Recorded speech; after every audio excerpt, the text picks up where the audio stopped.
नमस्कार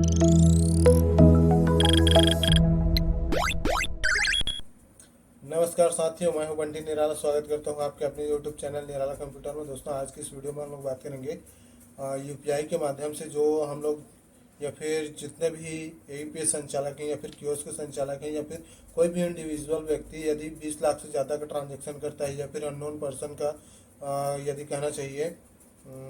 ट्रांसफ़र करता है या फिर ट्रांसफ़र करके उसको कैश दे देता है, मतलब एक्स्ट्रा बहुत सारे ऐसे काम है जो कि हम लोग एईपीएस संचालक या फिर कियोस्क संचालक ऐसे कुछ पैसे बचाने के लिए हम लोग मनी ट्रांसफ़र जो सर्विस रहता है उसका यूज़ ना करके हम लोग इस यूपीआई के माध्यम से ट्रांजैक्शन करते हैं और हम लोग एक ऐसे फ्रॉड के चक्कर में फंस जाते हैं जिसका हम लोग कहना चाहिए इसका बहुत ही हमको बहुत ज़्यादा इसका नुकसान हमको झेलना पड़ सकता है। होता क्या है, यदि आपने यूपीआई के माध्यम से किसी व्यक्ति आपके पास कोई ट्रांजैक्शन करता है, आप अननोन पर्सन को यदि ट्रांजैक्शन करता है उसको आपने कैश दे दिया और यदि वही पैसा आपको किसी से फ्रॉड होके आया रहता है, मतलब कहना चाहिए कोई व्यक्ति जो कि ए है वो आपके पास आता है, ए पर्सन आपके पास बोलता है कि भैया हमको कैश चाहिए, हम दूसरे बी पर्सन से पैसे मंगा रहे हैं आपके यूपीआई के माध्यम से या फिर अकाउंट के माध्यम से, हमको आप कैश दे दीजिएगा करके आप अपना पैसा कमीशन जो भी है उसको काट के आप उसको ट्रांजैक्शन करके जो भी ट्रांजैक्शन आता है उतने हिसाब से आप उसको पैसे दे देते हैं। लेकिन इन फ्यूचर अगर फ्रॉड हुआ और कहीं से यदि 1 महीना 2 महीने 4 महीना के बाद यदि पुलिस केस वगैरह होता है और आपका अकाउंट वहाँ से फ्रीज कर दिया जाता है, तब आपको परेशानी झेलना पड़ सकता है। आप उसके पास तो आप उस व्यक्ति को जानते नहीं रहोगे, ना कि उस पैसे का आपके पास किसी भी तरीके का हिसाब रहेगा और ना किसी भी तरीके के आपके पास कोई डेटा रहेगा जिससे आप अपने आप को सुरक्षित महसूस कर सकते हैं। तो ऐसे केस बहुत से हो रहे हैं। हाल ही में हमारे नज़दीक में भी एक ऐसा केस हुआ था जिसका कहना चाहिए उनके घर के परिवार के ही एक व्यक्ति ने उनका लगभग 2.5 लाख के समथिंग केस उसको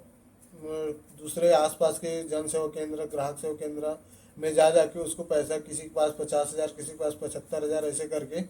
उसका ट्रांजैक्शन कर दिया। लास्ट में जब पुलिस केस हुआ, बैंक से इंक्वायरी हुआ, तब जाके पता चला कि ये ऐसा ऐसा हुआ था करके। फिर उस जो ग्राहक सेवा केंद्र संचालक थे उन लोगों के नाम पे एक केस कर दिया गया कि ऐसे ऐसे किए हैं करके, तब जाके उनको भी ये केस का मतलब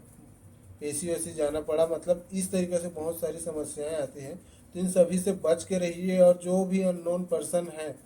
उनसे तो भूल कर भी आप यूपीआई के माध्यम से मोटा पैसा का ट्रांजैक्शन मत ही करिए, ना तो भेजिए ना तो उसके यहाँ से यदि कोई है। खास करके अदर स्टेट वाले बहुत से ऐसे घूमते रहते हैं, जैसे कोई फेरी वाला हुआ, ऐसे कुछ बहुत सारे घूमते रहते हैं। तो इन सभी से बच के रहिए। यदि आप लोग ऐसा करते हैं, जेन्यून तरीका है, आप एईपीएस के माध्यम से उसका ट्रांजैक्शन करिए। अदरवाइज यदि आपके पास सीआईएफ अवेलेबल है, जैसे दूसरे किसी भी बैंक में सीआईएफ के तो माध्यम से लेन देन होता है, तो सीआईएफ के माध्यम से लेन देन कर सकते हैं या फिर सिक्योर ऑप्शन है एटीएम के माध्यम से लेन देन कर सकते हैं। और यदि पैसे भेजने की बात हुई तो आप मनी ट्रांसफ़र का यूजेस कर सकते हैं। हाँ, हालांकि मनी ट्रांसफ़र में कुछ चार्जेस कटता है, लेकिन आप कुछ चार्जेस बचाने के चक्कर में आप मनी ट्रांसफ़र को भूल करके यूपीआई का ट्रांजैक्शन मत करिए और इन कुछ पैसे बचाने के चक्कर में आप बहुत ही मुसीबत में पड़ सकते हैं।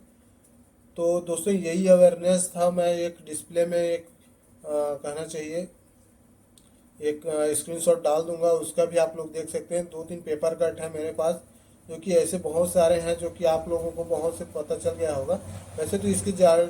पेपर कट दिखाने की भी आपको ज़रूरत नहीं, बस ये अवेयर करना था मेरे को कि इस तरीके से यूपीआई से ज़्यादा लेन देन ना करिए और ऐसे ट्रांजेक्शन से बचिए, और ताकि आप इन फ्यूचर कोई परेशानी में ना आए। तो मिलते हैं दोस्तों नेक्स्ट वीडियो में, तब तक के लिए धन्यवाद। जय हिंद।